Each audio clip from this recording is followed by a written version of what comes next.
Bienvenidos a nuestro segmento. ¿Sabías que? Nuestro propósito es proveerles datos históricos bíblicos que le ayudarán a crecer en el conocimiento de la palabra de Dios. Saludos para todos, Dios les bendiga, sean bienvenidos a su segmento dominical, ¿sabías qué? Ya saben que como cada domingo estamos aquí para llevarles información histórica y bíblica que les permita aprender más de la palabra de Dios y al mismo tiempo crecer espiritualmente. Este es su canal, La Voz de Esperanza, Costa Rica, y yo soy el pastor Sergio López. Gracias a los nuevos suscriptores y a todos los que nos siguen y apoyan escuchando y compartiendo los diferentes programas que cada semana usted puede disfrutar en nuestro canal. Gracias por su apoyo y que Dios les bendiga. Pues bien, iniciamos con el segmento de hoy. ¿Sabías que además de los fariseos había otras sectas religiosas en tiempos de Jesús? La semana anterior les compartí sobre los fariseos, que de hecho eran los más populares e influyentes en la vida religiosa de los judíos. Sin embargo, existieron otras sectas religiosas que hoy vamos a estudiar, por lo menos de manera general. Vamos a hablar acerca de los escribas. En el Antiguo Testamento se aplica al funcionario que estaba encargado de la correspondencia de un rey y del ejército y otras funciones generales. Es lo más cercano a lo que conocemos hoy como un secretario. Segundo libro de Samuel, capítulo 8 y verso 17 hay una referencia.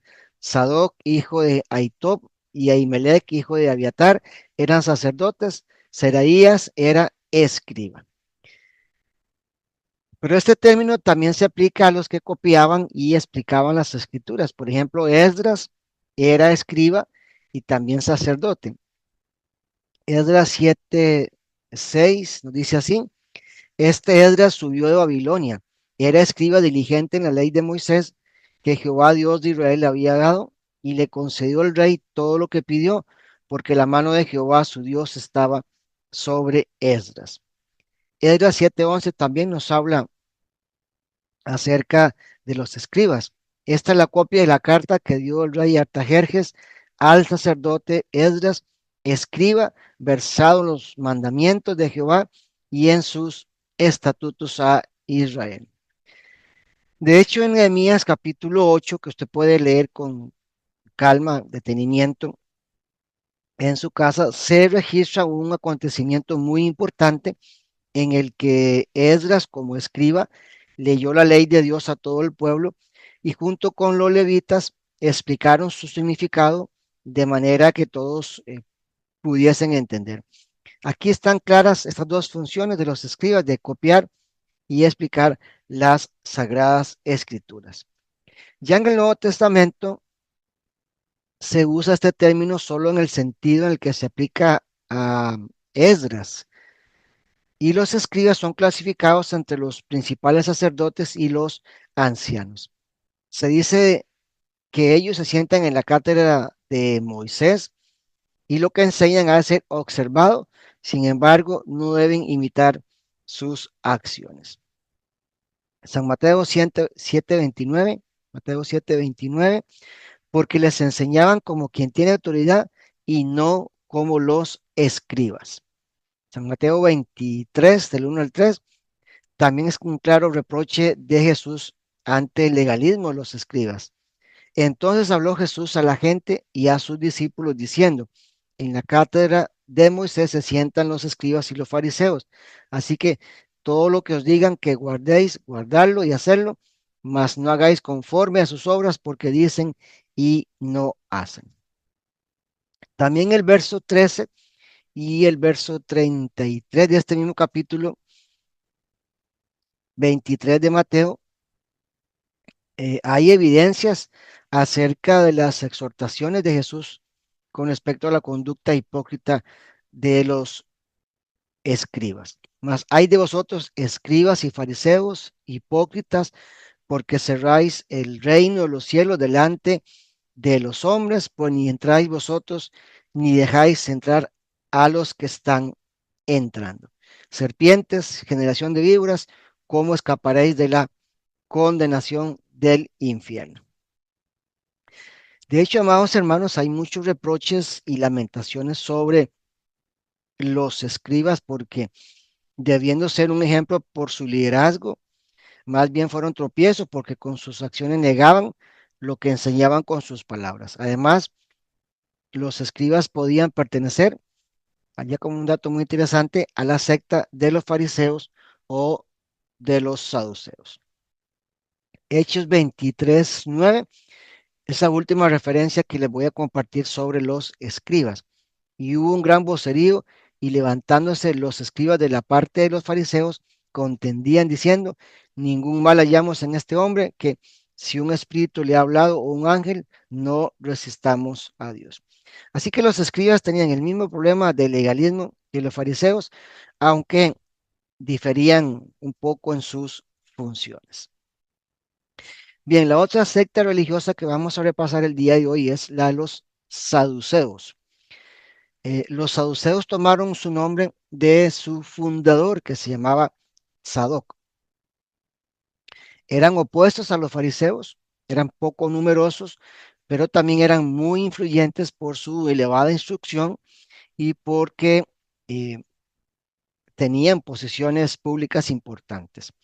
Ellos creían en el Pentateuco como la única inspiración divina, es decir, los primeros 5 libros de la Biblia escritos por Moisés, y se reservaban el derecho de interpretar las escrituras a su manera. Los saduceos aparecen en los evangelios siempre como opositores de Jesús y de sus enseñanzas, y a menudo aparecen desafiando al maestro en cuestiones teológicas o buscando la manera de desacreditarlo. San Mateo 16, del 1 al 4, nos registra que se unieron en esta oportunidad a los fariseos para tentar a Jesús. Vinieron los fariseos y los saduceos para tentarle y le pidieron que les mostrase señal del cielo. Mas él respondiendo les dijo: cuando anochece decís buen tiempo, porque el cielo tiene arreboles, y por la mañana hoy habrá tempestad, porque tiene nubes el cielo nublado. Hipócritas, sabéis distinguir el aspecto del cielo, mas las señales de los tiempos no podéis. La generación mala y adúltera demanda señal, pero señal no les será dada, sino la señal del profeta Jonás, y dejándolos se fue. Jesús mismo advirtió a sus discípulos cuáles eran las intenciones de los saduceos ante sus amenazas y sus intrigas, y siempre le respondía con la palabra de Dios. Así es que ellos pues se quedaban sin argumentos y preferían mejor callar. San Mateo 16, del 6 al 12 dice así: llegando sus discípulos al otro lado, se habían olvidado de traer pan. Y Jesús les dijo: mirad, guardaos de la levadura de los fariseos y de los saduceos. Ellos pensaban dentro de sí, diciendo: esto dice porque no trajimos pan. Y entendiéndolo, Jesús les dijo: ¿por qué pensáis dentro de vosotros, hombres de poca fe, que no tenéis pan? ¿No entendéis aún, ni os acordáis de los 5 panes entre 5.000 hombres, y cuántas cestas recogisteis? Ni de los 7 panes entre 4.000, y cuántas canastas recogisteis. ¿Cómo es que no entendéis que no fue por el pan que os dije que guardaseis de la levadura de los fariseos y los saduceos? Entonces entendieron que no les había dicho que se guardasen de la levadura del pan, sino de la doctrina de los fariseos y de los saduceos. Pero resulta, amados hermanos, que los saduceos no solo perseguían a Jesús, también a sus discípulos. Por ejemplo, en Hechos 4 se describe que se unieron al jefe de la guardia del templo para conspirar contra Pedro y contra Juan. Eso está en Hechos capítulo 4 y versos 1 al 3, que nos dice así: hablando ellos al pueblo, vinieron sobre ellos los sacerdotes con el jefe de la guardia del templo y los saduceos, resentidos de que enseñasen al pueblo y anunciasen en Jesús la resurrección de entre los muertos, y les echaron mano y los pusieron en la cárcel hasta el día siguiente, porque ya era tarde. Tal como les mencioné la semana anterior, los saduceos negaban la resurrección del cuerpo, negaban la retribución en el más allá porque creían que el alma muere junto con el cuerpo. También negaban la existencia de ángeles y demonios, la predestinación a la que se oponía el libre albedrío. Estas eran básicamente sus principales doctrinas. Y también existe otro grupo sectario poco conocido.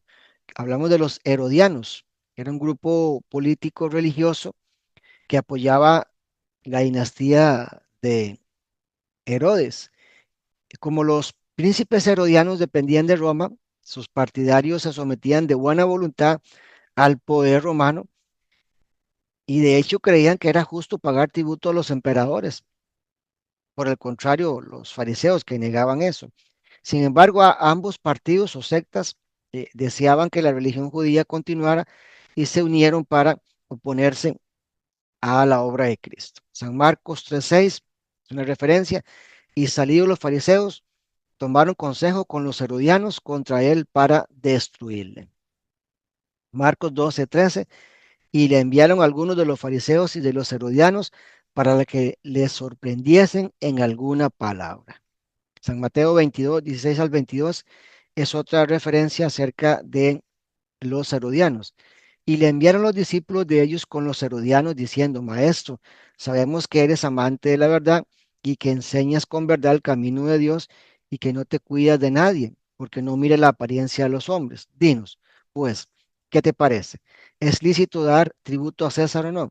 Pero Jesús, conociendo la malicia de ellos, les dijo: ¿Por qué me tentáis, hipócritas? Mostradme la moneda del tributo. Y ellos le presentaron un denario. Entonces les dijo: ¿De quién es esta imagen y la inscripción? Le dijeron: de César. Y les dijo: Dad pues a César lo que es de César y a Dios lo que es de Dios. Oyendo esto, se maravillaron y dejándole se fue. Y por último, aparecen los celotes, un grupo religioso poco conocido debido a los escasos versículos en los que se mencionan. La palabra celote significa celoso o fervoroso. Ellos eran muy nacionalistas y procuraban liberarse del poder y del dominio de los extranjeros. El problema era que lo hacían por la fuerza. Por eso se conocen como un grupo muy violento. San Lucas 6:15 nos habla de Simón, el celote. Es decir, este fue llamado como discípulo de Jesús, pero en el pasado perteneció a este grupo fanático. También es llamado Simón el Cananita. De hecho, aparece en la lista de los 12 discípulos e incluso en el aposento alto en Pentecostés. Así que hay evidencia que había superado su pasado y que siguió fielmente a Jesús. Los historiadores creen que incluso Barrabás perteneció a este grupo de los celotes porque hay registros que su fanatismo y su violencia desencadenó grandes revueltas entre judíos y romanos al punto de convertirse en sicarios. Así que es impresionante saber al punto que pueden llegar las ideologías humanas tratando de buscar su propia independencia. Esto, amados hermanos, es un breve resumen de las diferentes sectas religiosas en tiempos de Jesús que nos debe hacer reflexionar sobre la importancia de mantenernos fieles a la interpretación bíblica y doctrinal y alejarnos completamente del legalismo religioso que desea imponer sus tradiciones humanas. Así que les espero el próximo domingo, si Dios lo permite, en donde iniciaré este segmento estudiando las diferentes sectas religiosas de nuestra época y cómo contrarrestar sus falsas enseñanzas con los principios de la palabra de Dios. Gracias por escucharnos. No olvide compartir todos nuestros programas. Se despide de ustedes el pastor Sergio López desde Costa Rica. Gracias por escucharnos. Que Dios les bendiga. Gracias por ver y escuchar nuestro canal. Esperamos que haya disfrutado nuestro programa. No olvide suscribirse, presionar me gusta y compartir todos nuestros programas. Dios les bendiga.